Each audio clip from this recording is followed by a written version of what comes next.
Good morning. Welcome to the May 18th, 2022 Education Conference Committee, K-12 Education Conference Committee. I am State Representative Jim Davney, Chair of the House Education Finance Committee. Mr. Lee, would you please take the roll? Thank you, Mr. Chair. Chair Davney. Present. Representative Richardson. Present. Representative Sandstad. Present. Representative Hassan. Present. Representative Erickson. Erickson, present. Thank you, Mr. Lee. Ms. Donovan, can you do the same for the Senate, please? Certainly. Senator Eichhorn, Eichhorn present. Senator Chamberlain, Senator Coleman, Senator Duckworth. Here. Senator Uyghur. Here. Thank you, Ms. Donovan. So we do have quorum of both bodies. I appreciate that. Sorry that Senator Chamberlain is not able to join us today, but Senator Eichhorn, thank you for stepping in. Very welcome. All right.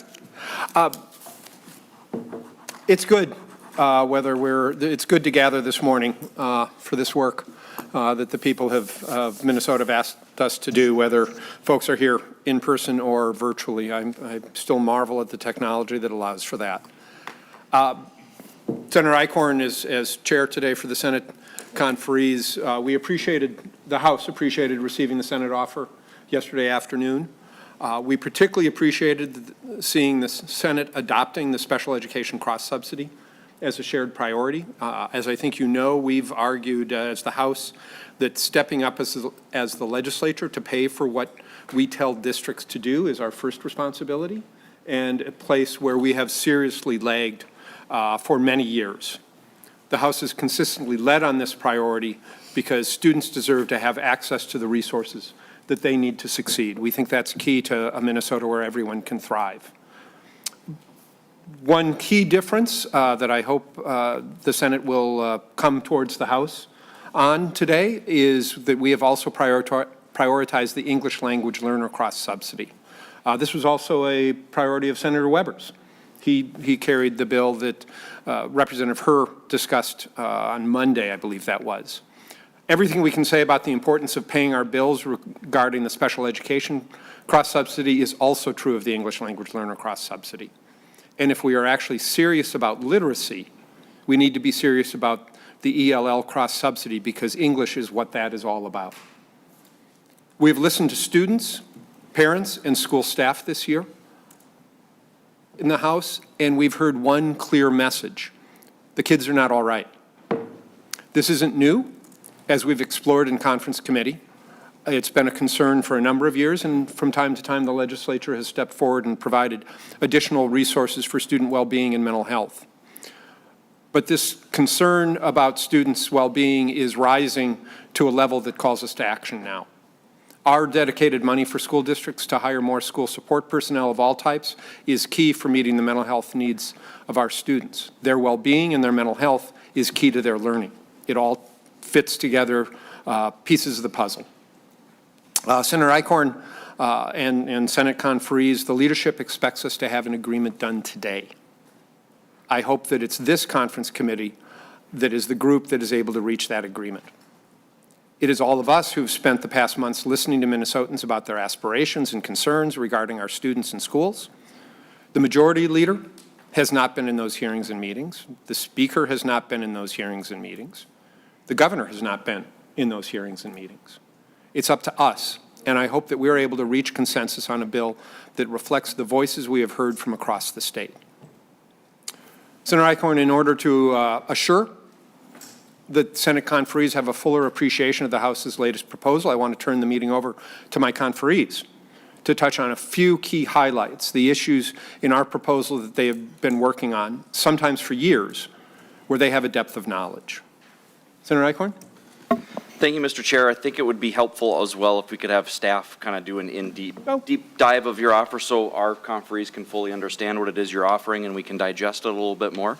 If we could do that, I think that would be helpful for the public as well. I think that's an excellent suggestion, Senator Eichhorn. Ms. Beckel, is that you who would be the best person to walk through the spreadsheet?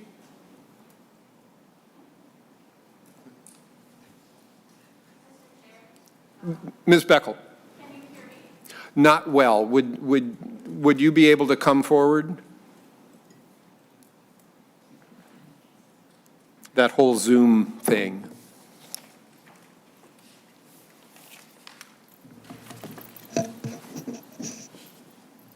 Thank you, Ms. Beckel.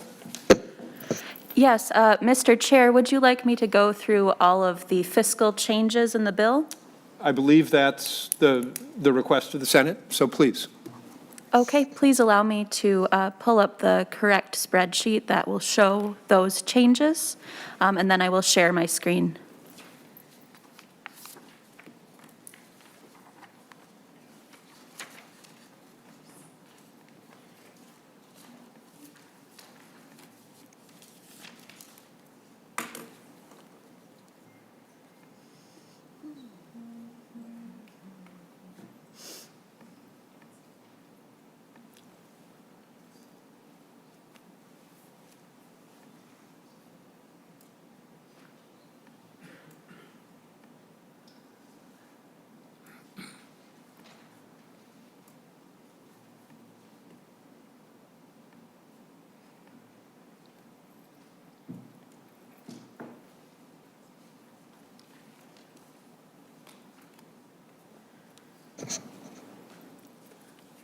Okay, so in order to show the changes from the previous offer, I will be referring to this spreadsheet, and the yellow highlighted items are the items that have changed from the previous offer, from the House's May 15th offer.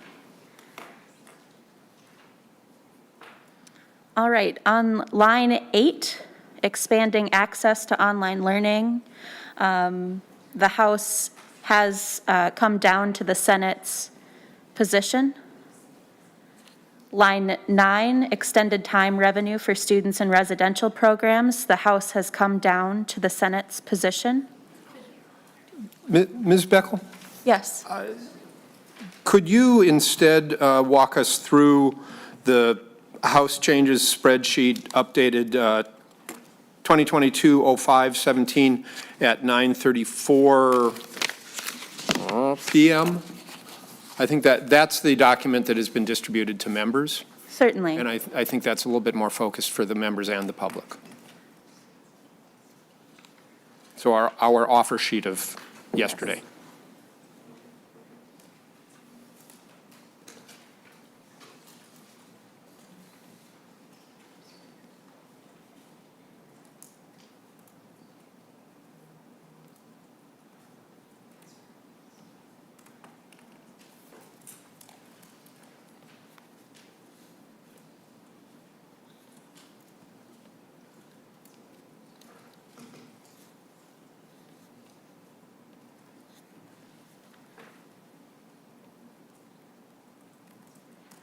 Okay, so you'd just like me to go through the House position? If Okay. you would, please, Ms. Beckel, thank you. Of course, I apologize. Line 4, the House has access to menstrual products funding in at 1.7 million in the first, in fiscal year 23, and 3.781 million in the tails. Line 5, the House proposes 5 million in fiscal year 23 only. Line 7, the English Learner Cross-Subsidy Aid, the House proposes 47.57 million in fiscal year 23 and 97.255 million in the tails. Line 10, the average daily membership changes for children with disabilities. The House recommends funding this at 511 in fiscal year 23 and 1.3 million in the tails. Line 11, the levy equalization. This is equalizing the levy for the continuation of existing voluntary pre-kindergarten seats. This has a cost of 6.09 million in the tails. Line 12, provision of special instruction, increasing the age to 22. This has a cost in the general education area of 3.661 million. Line 13, this is the making the existing voluntary pre-kindergarten seats permanent. This has a cost of $39.416 million in the tails. Line 15, transportation sparsity aid. The House proposes funding this at $2.238 million in fiscal year '23 and $4.253 million in the tails. Line 17, consolidation transition aid increase. The House proposes funding this at $810,000 in fiscal year '23 and $90,000 in fiscal year '24. The House includes the English learner cross-subsidy reduction aid decrease of $2 million per year, simply removing what was put in the 2021 session. Moving to education excellence, the House includes funding for the American Indian Education Aid increase at $3.12 million in fiscal year '23 and $7.064 million in the tails. The House proposal includes bold literacy, which is funded at $4.75 million in fiscal year '23 and $9.5 million in the tails.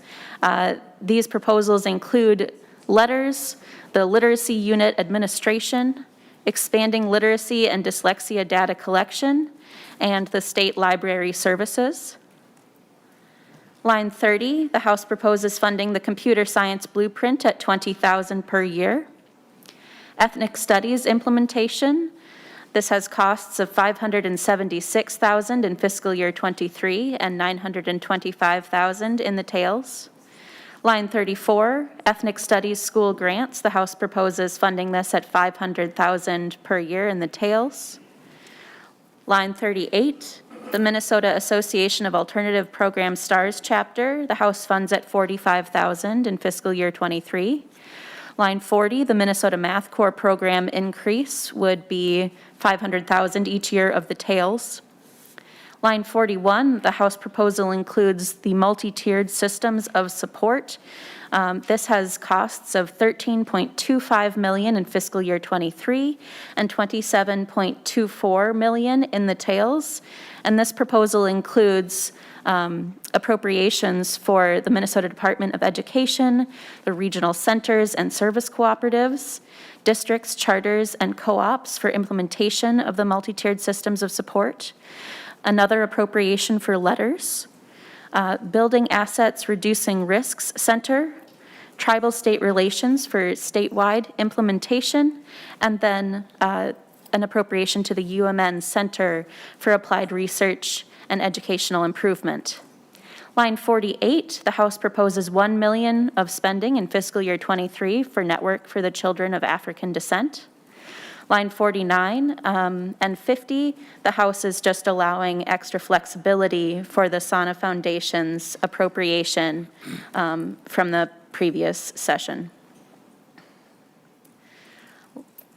Moving down to teachers, line 58, the Collaborative Urban and Greater Minnesota Educators of Color program would have an increase of $2 million in fiscal year '23 and $4 million in the tails.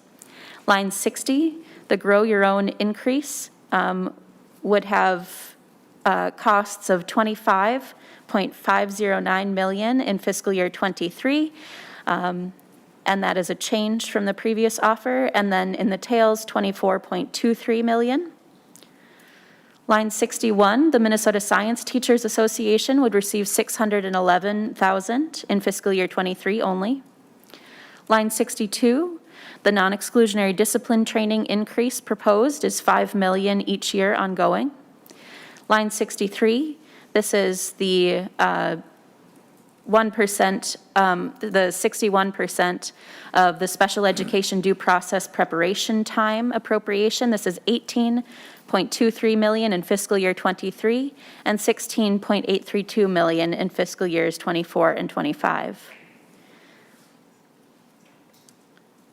The special education part of the bill includes appropriations for the provision of special instruction, increasing that age to 22. There's a larger component of this in the general education part of the bill. So this is just $21,000 in the tails. Line 67, the Registry of Interpreters for the Deaf certification.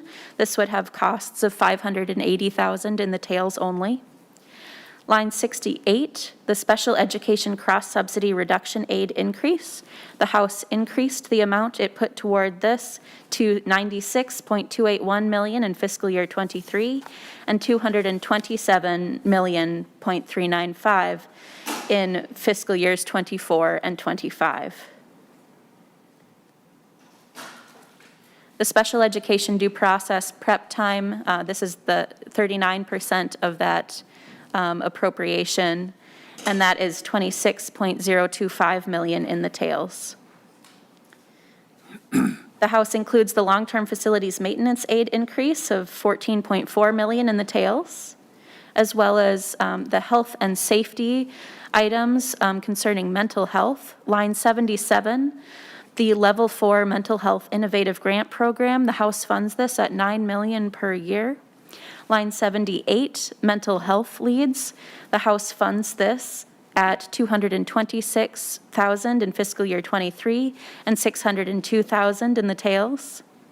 Line 79, the student support personnel aid, the House increases this funding as well to $26.718 million and $63.811 million in the tails. In nutrition, the House includes funding for reducing disparities for young children with disabilities for breakfast funding. This has a cost of $172,000 in fiscal year '23 and $344,000 in fiscal years '24 and '25. The school meals aid proposed by the House has costs of $18.546 million in fiscal year '23 and $27.938 million in the tails. In early education, the House proposal includes early learning scholarships funding additional funding at $31.447 million in fiscal year '23 and $43.553 million in fiscal years '24 and '25. Line 99, mental health services and early childhood social workers. The House proposes $2.5 million in spending per year ongoing. Line 101, Reach Out and Read, Minnesota. The House proposes increasing funding for this item at $250,000 per year ongoing. For the Department of Education, the specific learning disability criteria change provision has costs of $540,000 in fiscal year '23 and $1.08 million in the tails. Moving down to the Professional Educator Licensing and Standards Board, the House offer includes education online licensing system improvements. That has a cost of $660,000 in fiscal year '23 and $728,000 in fiscal years '24 and '25. Then the House also includes the Compensatory Education Working Group and the Special Education Working Group, and these both have costs of $23,000 in fiscal year '23 only for the Legislative Coordinating Commission. Finally, the House includes the State Academy's rental revenue change that would result in a reduction of $3,000 per year to the general fund. Thank you, Ms. Beckel. Appreciate that walkthrough. Chair Icorn, I think just briefly point out that obviously in the interest of getting to agreement, we have come down on a number of items that had been priorities. We came up on a number of items that we saw, for instance, the special education cross-subsidy, that we can expand, hopefully, the base of shared priorities here. So I'm hoping that the Senate is recognizing that we're moving towards hopefully consensus. We also increased our commitment to mental health and student well-being because of the priority we're continuing to hear from parents, students, and school staff on that. We also, of course, as the Senate had policy provisions in your offer, we have policy provisions in ours. This is supposed to be a policy year. That's what we said last year. That's what we say every year. But I wanted to make sure that the policy priorities get touched on. So Representative Sandsteed, before we get to the policy, you wanted to touch on a few fiscal items that were important from your perspective. We appreciate that. Thank you, Mr. Chair and members. Good morning. I have taken a little bit of time to look at both the Senate bill and the House bill, and I want to start by thanking both bodies for recognizing the need for improvements in literacy, and I'm glad that we have consensus around that area. I do want to just kind of make an analogy between education and physical health. When we think about, take for instance, a cardiac patient who is in crisis, they seek intervention, they go to a doctor, and that doctor prioritizes what has to happen and starts with the immediate need of resolving a clot, taking care of surgery, whatever needs to happen, but the care does not stop there. What happens after that is a regimen, a follow-up of perhaps a medication regimen, certain dietary changes, an exercise regimen, in order to get that individual back to a healthy state. And in education, we have a very similar situation. If we talk about literacy, which we can agree upon, the need for improvements there, we can't just throw a curriculum or a program at a district or our students and expect success and significant changes without those comprehensive follow-ups. And what I see right now is the cost to districts around special ed cross-subsidy, ELL cross-subsidy, is taking a huge bite out of a district's budget. And when it comes to special ed cross-subsidies, these are costs that a district cannot predict. We've heard over and over again how unpredictable these costs are from one year to another. When we think about the mental health needs of our students and our staff, we can't expect success with literacy and turn a blind eye to the mental health needs of our students. When we look at even early childhood and other provisions, and I'm going to go as far as even talking about transportation sparsity. Right now, there are districts across the state that are operating in a deficit. Forest Lake right now, I think, is $500,000 a year, operating in a deficit. Bemidji is $800,000 a year. And those are real dollars to a district that could be using that money to put people, qualified educators, in front of our students to help with the literacy needs and other needs. When our body is sick, when one part of our body is sick, the whole suffers. When one part of our education system is sick, the whole suffers. And right now, we have many things. We've heard throughout the course of this legislative session, many parts of education that need attention. So focusing on literacy alone, just alone, will fall short. And I think we need to do a better job in recognizing that health is complex and education is complex. We can't focus on one issue alone without recognizing the impact on others, and vice versa.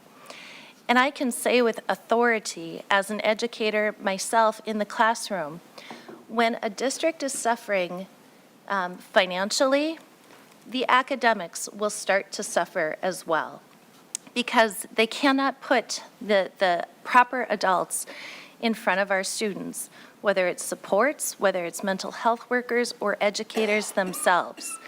And so I, again, applaud the work of the Senate and the House on literacy, but we have to go further. We cannot stop there. We have a surplus right now that could be well used. We don't have to spend every drop of it or every penny of it, but we do have the ability right now to address real needs in our school districts for our students to make real differences.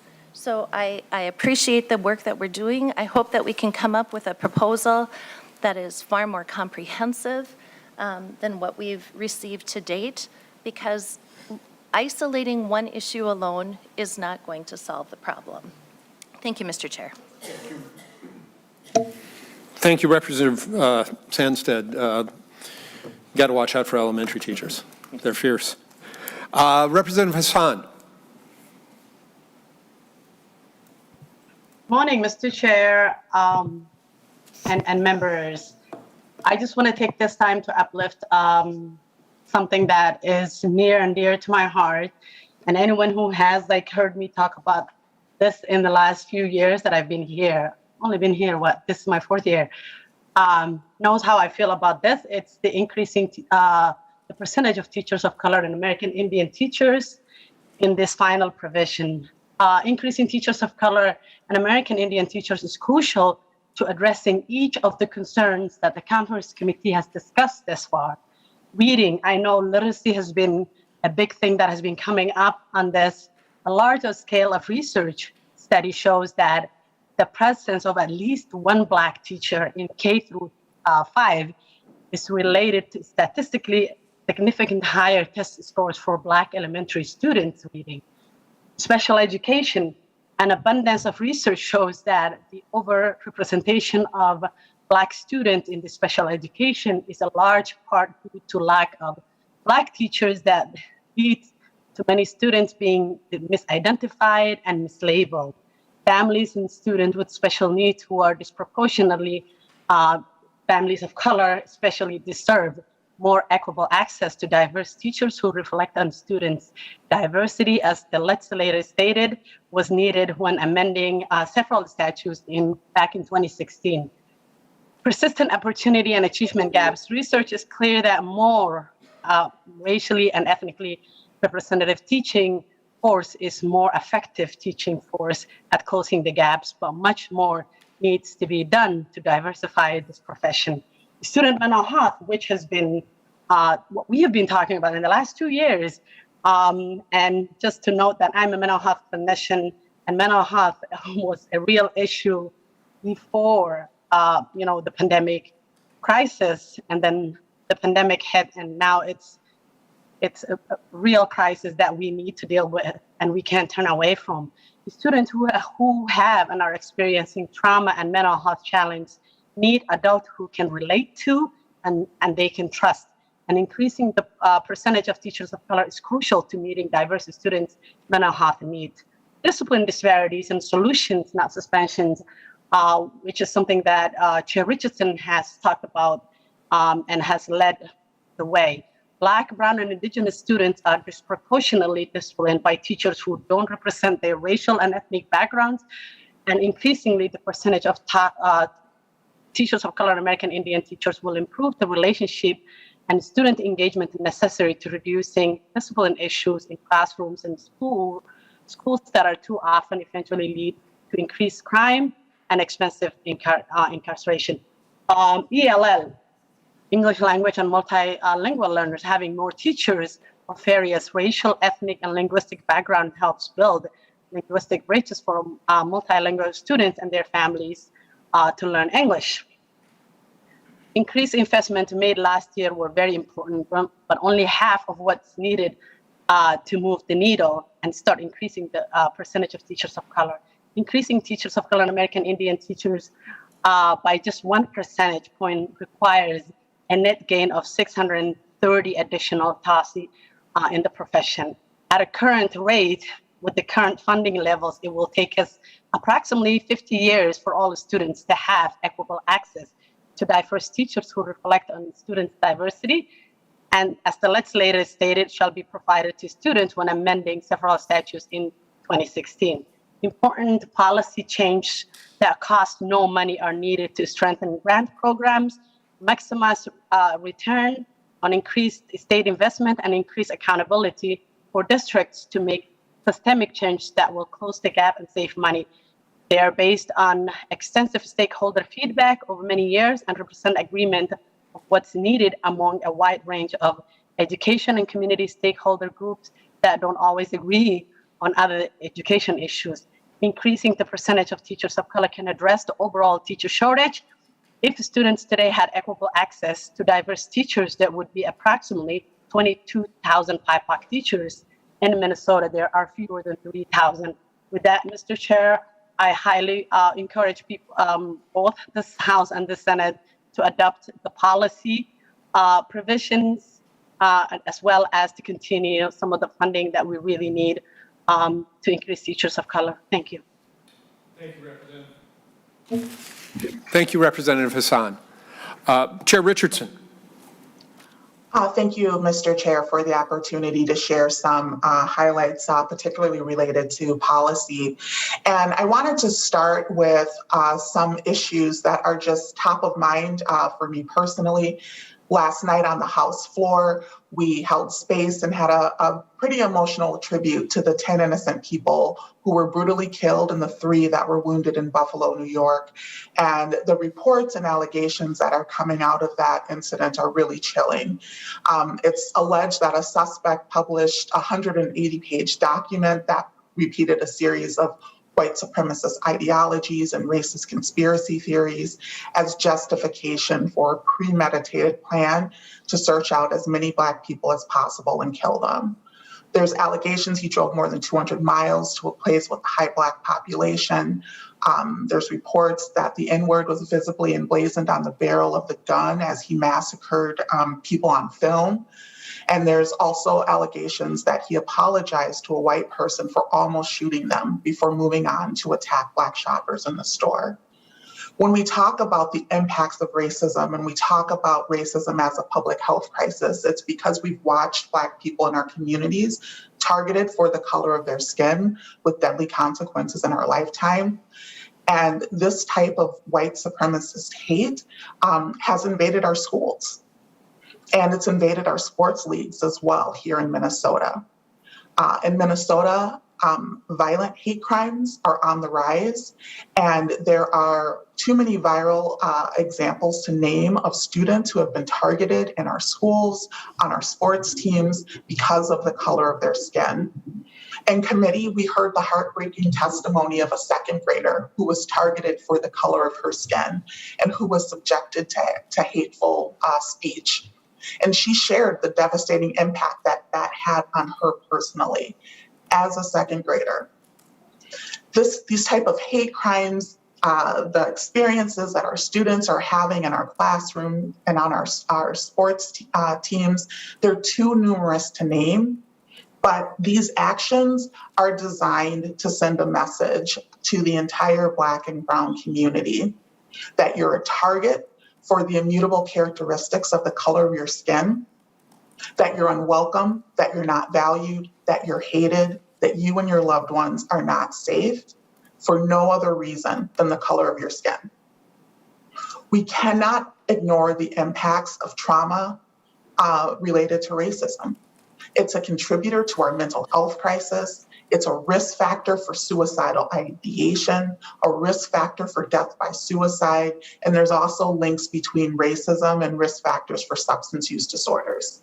If our schools are not welcoming and inclusive places for Black, Latinx, Indigenous, and Asian students and school staff, we're not living up to the promise that every student should have the opportunity to thrive and succeed in the state. So I want to lift up the malicious and sadistic conduct policy provisions that are in the policy bill. And this would be an opportunity for us to send a united message to our students, to our teachers, and to the state overall that Minnesota will not be a safe haven for white supremacist ideology or for hate. I want to expand on the mental health pieces because we know that racism is an impact, is one of the direct impacts to mental health. But we know that we are seeing on a wide range that there are a number of traumatized school staff who are trying to support traumatized students. And we really have come to a perfect storm. And I want to lift up Superintendent Lewandowski's words because she carries around with her a folder of over the last 10 years of all of the different op-eds that she's written, all of the different times that she's come to speak before us as legislators, and the number of times that she's sounded warnings about the concerns. And we are in that space right now, and it is incumbent upon us to ensure that we are supporting the mental health and well-being of our students and of our school staff as well. And if we do not do this work, we're going to continue to lose good teachers. We're going to continue to lose people to suicide, and we are going to continue to have schools that remain in a constant state of crisis. A couple other things that I want to lift up is the opioid overdose deaths in Minnesota and across the nation have again hit all-time highs. The opiate antagonist language in the bill to allow schools to be able to have Narcan and other antagonists on site is really critical, knowing that that substance use disorder crisis continues. Yesterday was the anniversary of Brown versus Board of Education. And I just want to remind people when we talk about the teacher of color bill, all students do better when they have access to diverse teachers. The financial literacy bill, the ethnic studies bill, and civics are also really important as well. Students who get financial literacy have higher credit scores, they're less delinquent on their bills. Those who get access to ethnic studies have improved academic performance, improvements in attendance, reductions in truancy, and increased probabilities of graduating. I want to lift up the PSEO gag rule language in here, which is also bipartisan work as well. And I should note that the financial literacy bill and civics bill are also bipartisan efforts as well, to ensure that students can know all the options that are available to them, and to also ensure that when students make the decision to go and attend college, that their grades are going to be weighted similarly to when they're taking college within the schools. The Metro Deaf School provisions, I think, are really critical to ensure that the Metro Deaf School can continue to provide the excellent service that they are providing. Again, another bipartisan bill. The Special Education Due Process Prep Time, Indigenous Peoples Day, ensuring religious freedom with the sacred tobacco policy provisions. And I also want to lift up the school discipline disparities as well, because it's an important factor to ensure that our kids are in school, to ensure that the literacy investments that we make are going to reach all students, not just some. We need to ensure that students with disabilities and our Black and Indigenous and other students of color have the opportunity to take advantage of those investments as well. And I'm not going to spend a lot of time on the finance pieces. I know that many of them have been spoken to, but I do want to talk about the importance of closing the special education cross-subsidy, the EL cross-subsidy. And as a former Freedom School teacher, I would be remiss if I did not call out the need to support after-school programming. It's also important that we are thinking about our early learners and the early learning scholarships, and also ensuring that all of our students have access to meals. So with that, thank you, Mr. Chair, for the opportunity. Chair Richardson, thank you for that, and thank you for opening with the comments on the terrorist act in Buffalo, New York. I just want to drive home before we ask Ms. Para to come forward and touch on any remaining policy items, the ethnic studies proposal that the House has in their provision. Senator Eichhorn, there are significant differences between the House and the Senate on issues around gun violence. And we're not going to settle those this year. We're not going to settle those in the Education Finance Committee. But the young man accused of that mass killing last weekend was 18 years old. 18. And it's Buffalo, New York, but it's also Mother Emanuel in Charleston. It's Tree of Life in, I believe that was Philadelphia. It's countless incident across the country of a growing hatred, a growing division. And it's our responsibility as leaders in our communities to find tools to push back against that. It's a rejection of the promise of this country that has been fought for hundreds of years. And the ethnic studies provisions and a number of the other provisions that Chair Richardson and Representative Hassan touched on are the way we in the education system can try to, through education, bridge those differences, bridge those divides,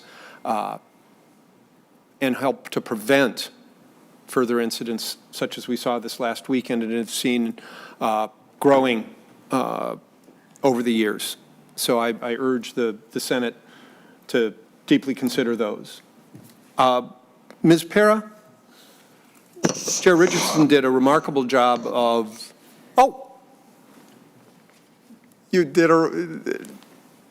Chair Richardson did a remarkable job of touching on policy items, but if you could please highlight any that she did not touch on or expand to clarify any comments, I'd appreciate that. Thank you. Thank you, Mr. Chair and members. And I assume it's the no-cost fiscal items that you'd like me to talk about. That's correct. Thank you, Ms. Para.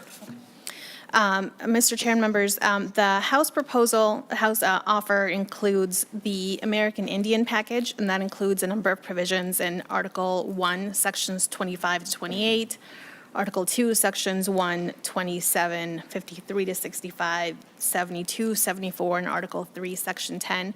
I'm going to just kind of hit those in sort of at high levels, and then if there are questions about those, we can go over those. It also includes Indigenous Peoples Day, which would replace the observance of Columbus Day. Article 1, Section 5 would increase the maximum pay that school board members that are employed by a school district can earn. Article 1, Sections 10 to 16, 29, and 30 to 32 relates to online learning. And those are changes relating to the approval of programs and supplemental programs. Article 1, Sections 22 and 24 modifies the definition of what are called SLAIF students. Those are it's students with limited or interrupted formal education. Section 25 in Article 1 is the definition of American Indian student based on the state count, and that's carried through in a number of other provisions in the House bill, just making sure that it's that state definition rather than the federal definition. Article 1, Section 41 requires that compensatory revenue be spent at the generating site. The increased teacher of color policies that Chair Richardson and Vice Chair Hassan touched on are in Articles 2 and Articles 3. Tribal data sharing is in Article 2, Section 1, that allows data about American Indian students to be shared with the American Indian tribes. Then there are a number of student discipline provisions. Some of them relate to pupil withdrawal agreements, which are defined in the House bill, and then it requires reporting on the pupil withdrawal agreements, and you'll see those in Article 2, Sections 2, 32, 34, and 39 to 40.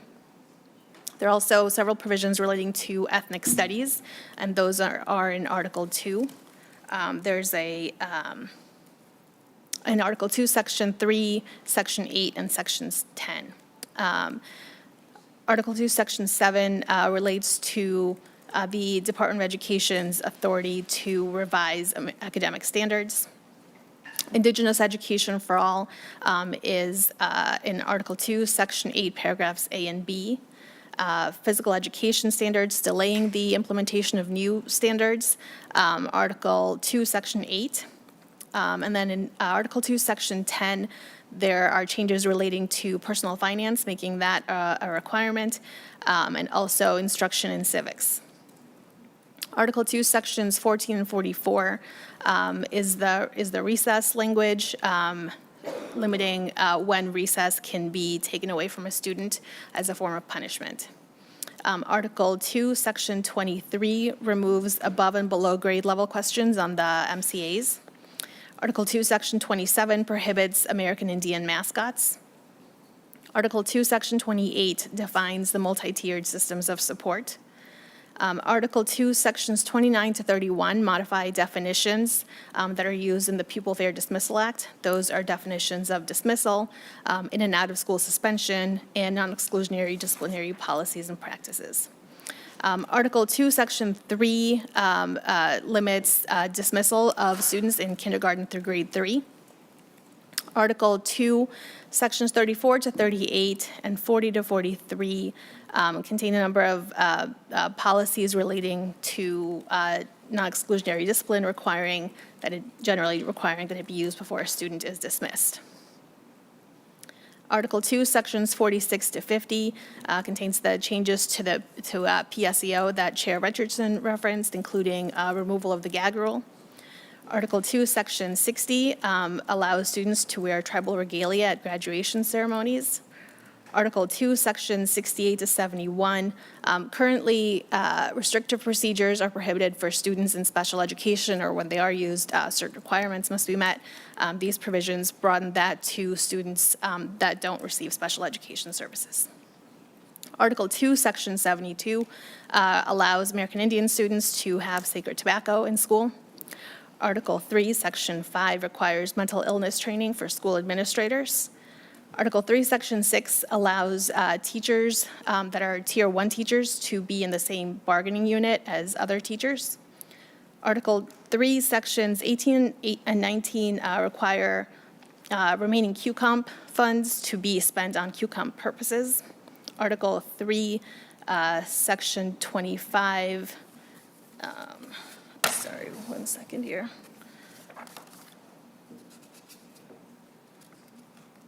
Requires collective bargaining over class sizes in school districts and charter schools, student testing, and student-to-personnel ratios in the school districts.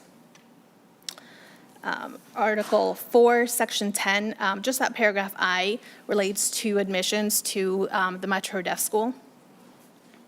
Article 6, Section 4 is the molesting and sadistic conduct prohibition that Chair Richardson mentioned. Article 6, Section 6 allows schools to maintain a supply of opiate antagonists. Article 6, Section 7 requires schools to do mental health screening if they receive student support personnel aid, which is one of the items on the spreadsheet that Ms. Solvay went through. Article 8, Section 2 makes changes to the summer food service program and child and adult care food program. Article 9, Section 1 is the tribal Head Start allocation and expanded uses of Head Start funding. And, Mr. Chair, that is everything. Thank you, Ms. Para. I appreciate that. Ms. Mock? Ms. Mock, there's, I know, provisions in the early childhood portions of the bill, of our offer. Could you help us with that, please? Yes, Mr. Chair and members. There is an A43 amendment that makes changes to the bill, and that amendment does two main things. The first thing is that it drops the mixed delivery voluntary pre-kindergarten program from the bill, and instead makes permanent the 4,000 voluntary pre-kindergarten seats that would otherwise expire at the end of fiscal year 23. The second thing the A43 amendment does is that it removes a priority in the bill for early learning scholarships. In the bill, House File 4300, the fourth engrossment, there's a priority for scholarships to allow children who are from age birth to 3 as a priority for the scholarships, and the A43 amendment removes that priority group. And those are the changes in the A43. Thank you very much, Ms. Mock. And Senator Eichhorn, the provision around making sure that the voluntary pre-kindergarten slots that we approved again last year are made permanent is an important stability item for families. It's good that folks with little 4-year-olds in a pre-kindergarten program are secure in their knowledge that their 2- and 3-year-olds will be able to access the same program and have opportunities to be well prepared for kindergarten when that comes. I know, Senator Eichhorn, that there's some places of agreement or possible agreement between the House and the Senate on policy provisions. I think of the provision Chair Richardson raised on the Metro Deaf School, an extremely obviously unique charter school, and also the Recess for All provision. And I want to thank Senator Chamberlain and Senator Duckworth for their work there. Are there policy provisions in either the House or the Senate bill that the Senate would like to discuss further at this time, sir? Well, thank you, Chair Davney. We appreciate, for the public and for our Senate members, for you guys to have gone over the bill. We appreciate staff for doing that. We're not prepared to take anything up today. What our plan was to listen, to learn, to understand what you've offered. We'll take this back to Senator Chamberlain, have some discussions with him as well. We think he should be involved in anything that happens going forward, and potentially give you guys some kind of counteroffer going forward. I think we are still quite a bit apart. Our direction from leadership was to try to work on what we certainly agree on, and that's the literacy and the cross-subsidy piece. As we've talked to the groups that we all see in the back of the room at all of our hearings, you know, the number one thing we heard from them and their members is give us something for the cross-subsidy. We didn't hear about a lot of the other stuff. While some of it certainly has merits, what we heard the number one thing about is cross-subsidy, and that's why in the previous offer from the Senate, you saw that big push towards cross-subsidy. So that's where we're at. We will take what you've given us today under advisement. The discussion has been helpful, and we'll talk with Senator Chamberlain, and you can probably expect something from us hopefully later today, with Senator Chamberlain being out of the office today. Hopefully we can get that done sooner than later, but if you just bear with us as we talk that through with him and see where we can continue to find some agreement with you. Listen, learn, and understand. I like it, Senator. Senator Duckworth, you'd asked for recognition. Yes, thank you, Mr. Chair. And speaking of listening, learning, and understanding, and what Senator Eichhorn mentioned, us just coming and listening and trying to gain some perspective from the House and square that with where the Senate stands, I would like to share just some of my thoughts based on what we've heard today. And I certainly don't speak for Senator Chamberlain by any means, but I will provide some additional context, I think, regarding what the Senate has put forward. First and foremost, I feel compelled to say that obviously we wholeheartedly agree that there's no place for racism, discrimination, white supremacy in our schools. I am a product of Minnesota Public Schools, and I can tell you I graduated knowing all those things were terribly wrong. So that being said, I think when we looked at some of the policy and some of the things that were funded last year, like aspects of the Teachers of Colors bill, aspects of Grow Your Own programs, there is agreement there. We've worked together on those on the past, and we do see value in that. We understand that combating those things are absolutely critical. When I was first elected to the school board a few years ago, I learned there's an entirely different language that's spoken as it relates to our public schools here in Minnesota. I learned about the mystifying general education formula. I learned about the special education cross-subsidy. And two of the biggest takeaways I had from my time on the school board and working with superintendents, our districts, our teachers, parents, all of the expert professionals that keep our public schools running is that the general ed formula and the special education cross-subsidy were two of the main, most important, critical aspects of where the state could help. And last year, with your help and with the partnership of the House and Governor, we did do a substantial modification and increase to the general education formula. And this year, we're proposing that we do the same when it comes to the special education cross-subsidy. There's no shortage of good ideas and noble causes that we like to talk about and discuss here at the state level.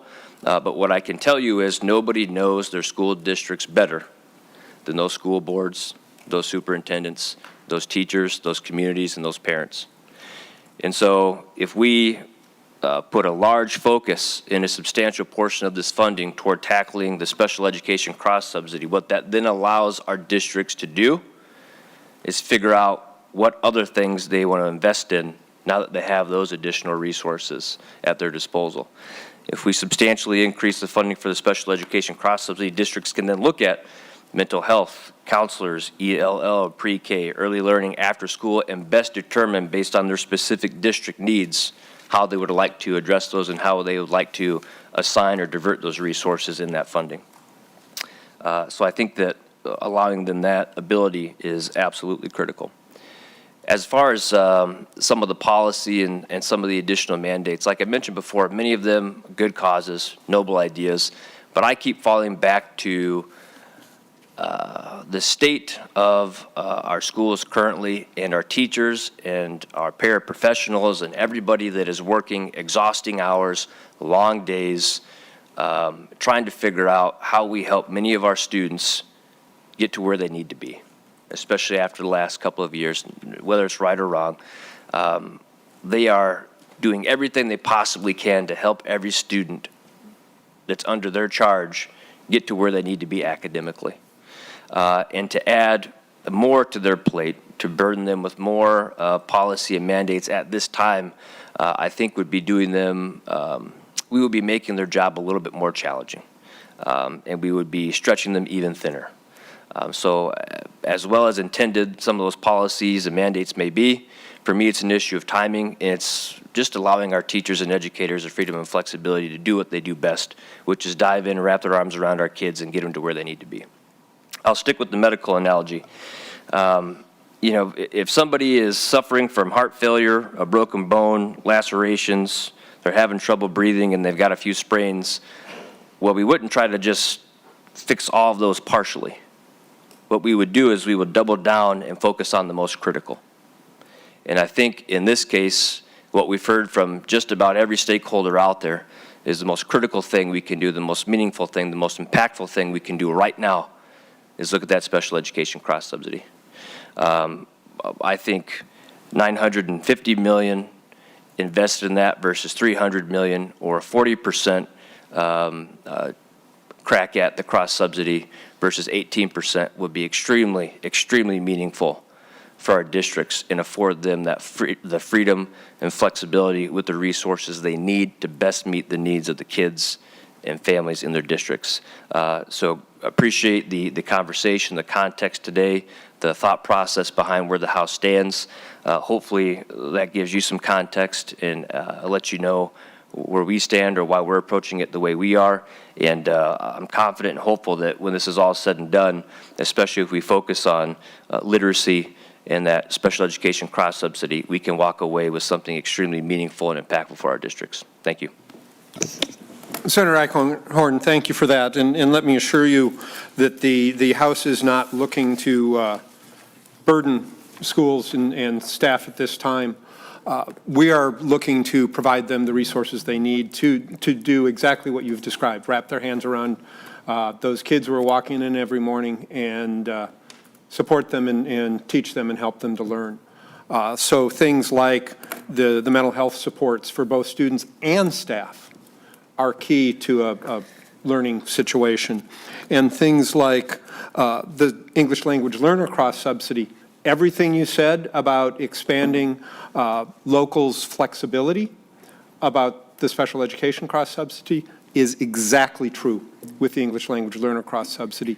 It has the added bonus of being part of a comprehensive literacy approach. And I would say on some of the policy items, we touched on Monday the non-exclusionary discipline, where we not only provide policy, but we provide funding for training for teachers and administrators to implement that policy. What we know and touched on Monday is across the state we have significant racial disparities in who's getting disciplined and who's in the classroom and able to learn. And the question that provokes in my mind is, when you see wrong, what is your obligation to do right? Representative Sandstead. Thank you, Mr. Chair. Senator Duckworth, I just want to say I could not agree with you more that there is nobody who understands the situation better than the administrators, the school board, and the teachers. And as an educator myself, if we stop, I am telling you, if we stop at cross-subsidy, we're making an improvement, but we are going to fall short. If we do not address the mental health needs of our students and staff, all of our work is going to be in vain. We are at a critical state right now with our students. We are at a critical state with our staff. In my district alone, I have several educators who are leaving the profession. I have one that walked out in the middle of the year, probably one of the most gifted educators I've known or had the privilege of working with, leave the profession. And we are seeing a mass exodus because we have been expected to do more and more and more with less and less and less. And we're in the profession because we care. We are deeply invested in the success of our students. And we cannot educate and be the mental health worker. We cannot educate and be the parent. We cannot do our job and meet the needs of our students as they are coming into our classrooms without addressing these issues. And we don't have the supports. Our kids right now are coming into our classrooms not fed, homeless, and these are elementary students.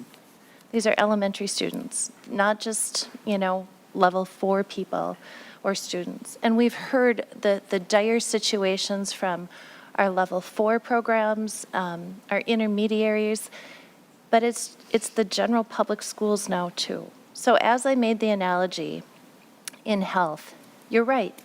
You go after the first thing, but it is simultaneously that you are addressing the underlying supports, whether it's medication or diet or exercise or whatever. In education, we have to do the same. And yes, supporting a special or taking care of some of the cross-subsidy is going to free up districts, but it is not going to free them up enough to address all of their needs. And the needs are here today. I know that this is not a budget year, but we cannot stick our heads in the sand. We cannot stick our heads in the sand and pretend we'll take care of this next year, when the mental health needs are so significant now. They deserve better than that. We can't have more teachers leaving the profession because the plates are too full and our hearts are broken. You heard testimony from so many people. Our hearts are breaking because we care and we don't have the supports we need. We have the ability right now to take care of this. Leadership has given us a target of $1 billion over 3 years to do something about this. And on behalf of the educators I know and the students I love, I am asking that we do not stop at literacy and cross-subsidy because we will fall terribly short. Terribly short. I ran for office because I wanted to make a difference for our students and for our schools. I believe in public education. It's an obligation and it is a privilege. And I know we can do better. I know that. We are in the position to do that. Senator Eichhorn, I am asking you to take this back. Please share this with Senator Chamberlain. I am not being dramatic. I am being honest. Our kids need support. Our districts need support right now. And the House bill has many provisions that go beyond just the literacy or cross-subsidy that will help in that comprehensive wraparound supports that we need today.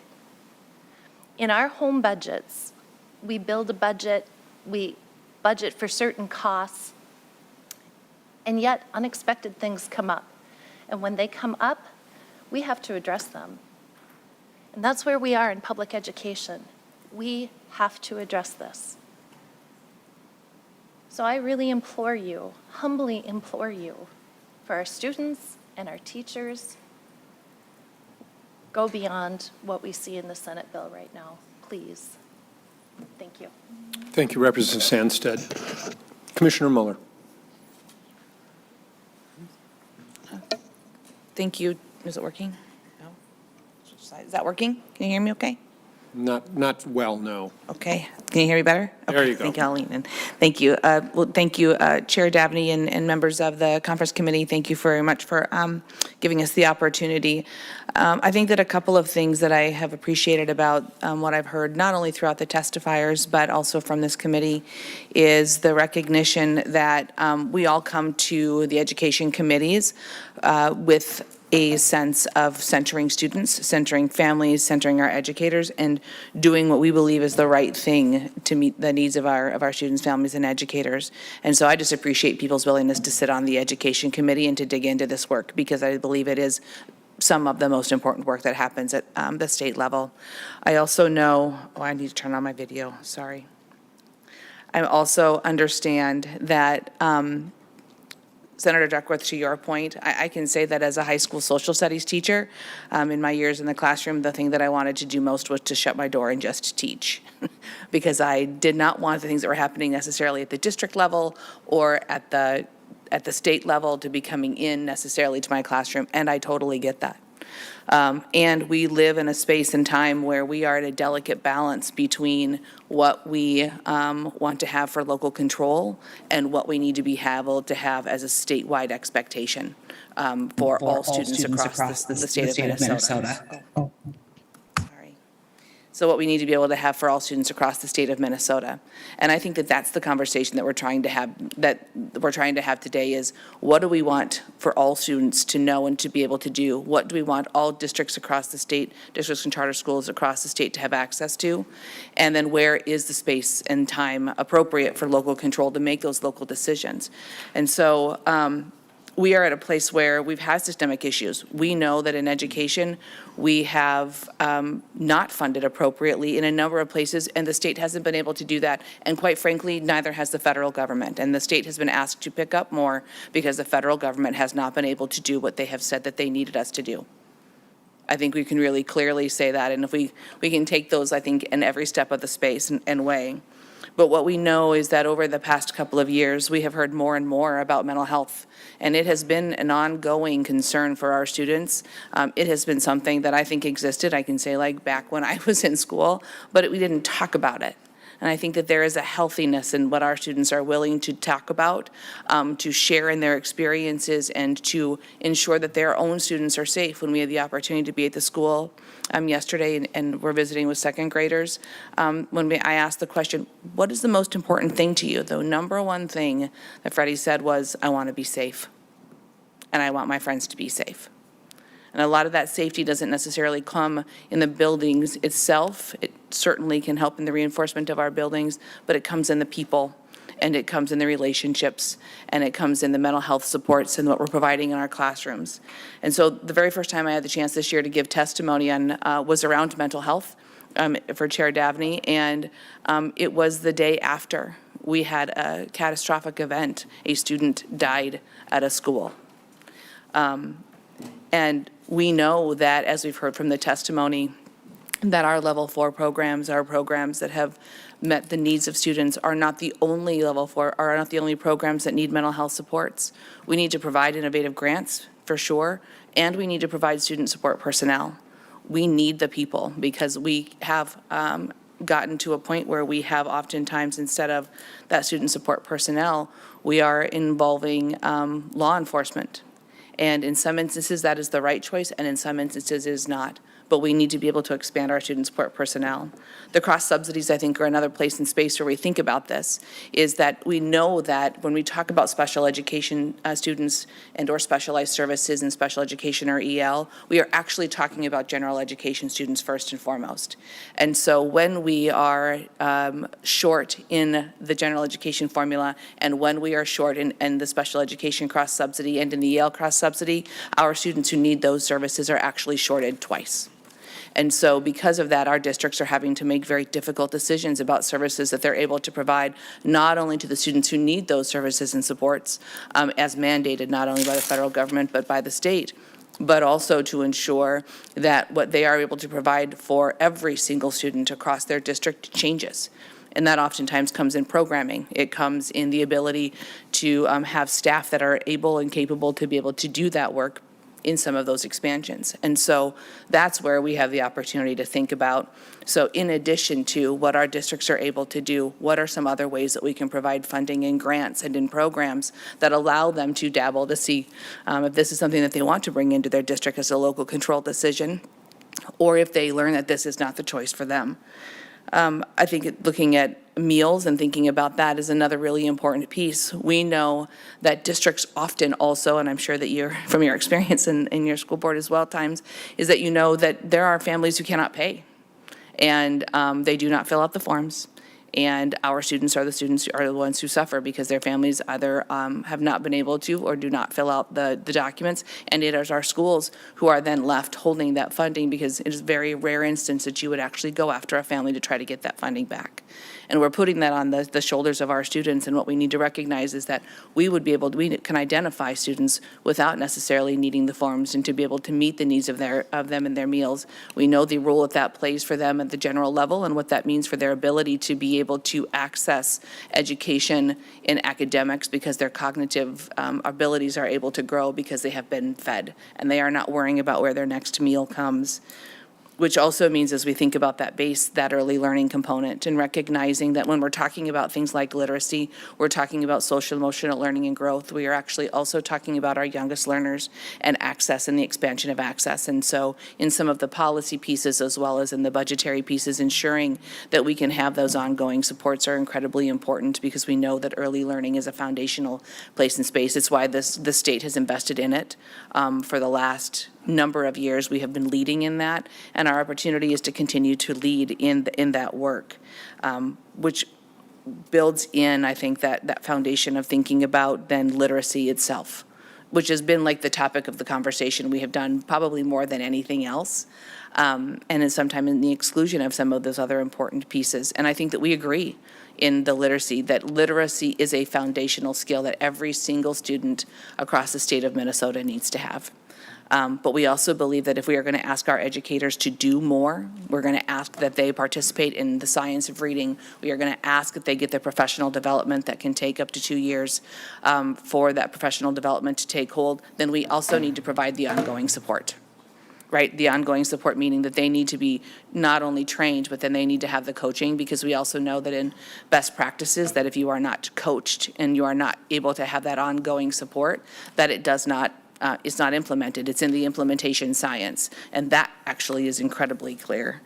There are so many pieces, I think, that we could talk about in addition to MTSS, our Teachers of Color and Indigenous teachers, the recognition of Indigenous education for all and ethnic studies, thinking about non-exclusionary discipline, and if you're not in the classroom, you're not going to be learning literacy or anything else. And I think that what's most important maybe is that, to your point, Representative Sandstead, is that as educators, we have learned for a very long time to do more with less. If you want something sometimes for your classroom, you just buy it yourself. Our schools are in the same position as they're needing to make decisions, and that's because we've been in a position as a state that we've had to think about, or we're either going to do special education cross-subsidy or the EL cross-subsidy.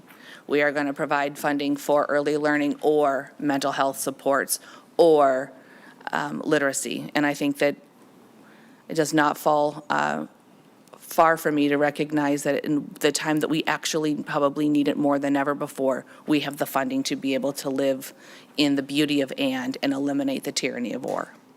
And so what I'm thinking is that we have the opportunity to do and. We can't have a special education cross-subsidy and EL cross-subsidies and mental health supports and literacy. It does eliminate the tyranny of or and brings us back to the beauty of and. And so I'm looking forward to being able to have those conversations where it also allows us to say, this is what we expect for all students across the state of Minnesota, and we have local control. Thank you, Commissioner Mueller. Representative Eichhorn, just I think moving towards a closing here. Oh, I'm sorry, Senator Uyghur, I didn't realize. My apologies. Yes, Mr. Chair, I didn't mean to preempt a closing statement there, but you know, as Senator Duckworth pointed out, he wasn't speaking necessarily for the chair and for Chair Chamberlain, and neither am I. But would like to just offer a few some of the shared thoughts that you've had, because I know each of us cares deeply about education. That's why we're on this conference committee, why we served on policy or finance.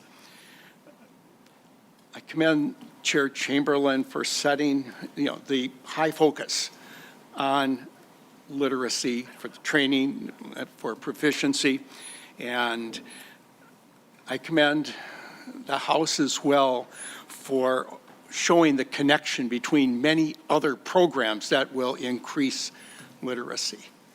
And they are interconnected. one's mental health. Their state of mind is directly connected to their ability to read. If one is a victim of racism, that is going to shut off so many opportunities to learn when they're having to deal with the scourge of racism. Ethnic studies is important. Our increasing the teachers of color is absolutely essential. The science is so clear that students will increase their academic proficiency when the teacher more reflects their cultural values. And we've had bipartisan support. Senator Duckworth, you chief authored the proposal last year, I believe. It's interconnected on the programs that have been offered for literacy proficiency. So looking at mental health, which was a pre-COVID priority, needs to be a part of the final resolution. Early education. We talked about the patient, that may have had a coronary or, and what's going to be done. Well, look at prevention. And what do we do early on? And what does the evidence say? It says by as early as prenatal care, but early involvement with visits with nurses and others, and providing opportunities for family, parental involvement with those young students through many programs is going to make it highly likely that that young future scholar, that young scholar is going to be ready for kindergarten and reading proficient at third grade. That's what the evidence says. So I've worked on early ed ever since I was an intern here last millennium when Senator Hughes was the chair of the committee and when he put in some incentive programs. It works, and we need to continue to grow on that. And it shouldn't be either or. We're going to do the special ed, which, by the way, I'm very pleased that it's become a high priority now. It wasn't a month ago in the Senate, but there was the laser focus. But now that we have this opportunity to come together, which Minnesotans want us to do, we can attack a comprehensive program on literacy, proficiency, instruction, and we can recognize the many programs, effective programs, science-based programs that will contribute to meeting that goal. And we can also address the cross-subsidy and recognize the importance of ELL too. Yes, I believe Senator Weber may have championed that, and others. These are bipartisan initiatives. I don't know if this group's going to meet again. Maybe it's going to all get kicked up to leadership. And if that's the case, so be it. I do hope that we can meet at least once more today, if not early tomorrow, and further amplify on a comprehensive program for literacy proficiency, the cross-subsidy, and I'm certain we have the ability to reach that agreement, which we have, by the way, on other areas prior to today. And let's continue to be optimistic. We are making progress. Thank you, Mr. Chair. Thank you, Senator Uyghur. Mr. Chair, before you close, can I give some thoughts? Senator Duckworth, Sorry, thank you. Sorry to Certainly. interrupt. And I will be brief. And I want to hone in on something that was kind of said a few different times, which is asking our schools and our teachers to do more with less.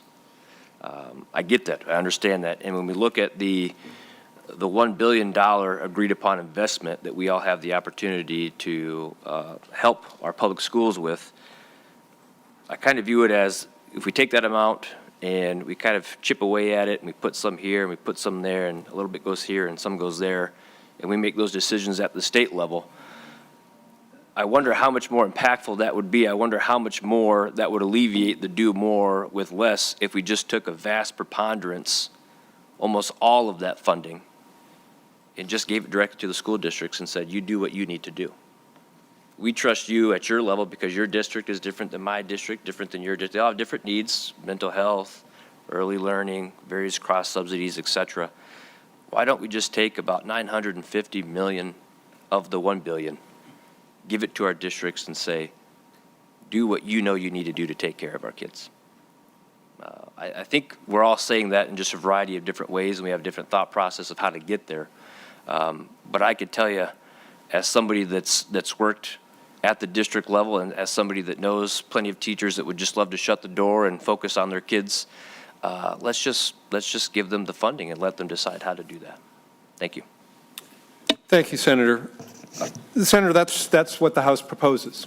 In the mental health area, you hopefully noticed in our letter that accompanied our offer last night, we made it clear that a response from the Senate without meaningful investments in mental health would not be considered a viable proposal. We allow districts to choose which sort of student support personnel that they wish to hire. Minnesota ranks 49th in the nation in the ratio of students to school counselors, 49th.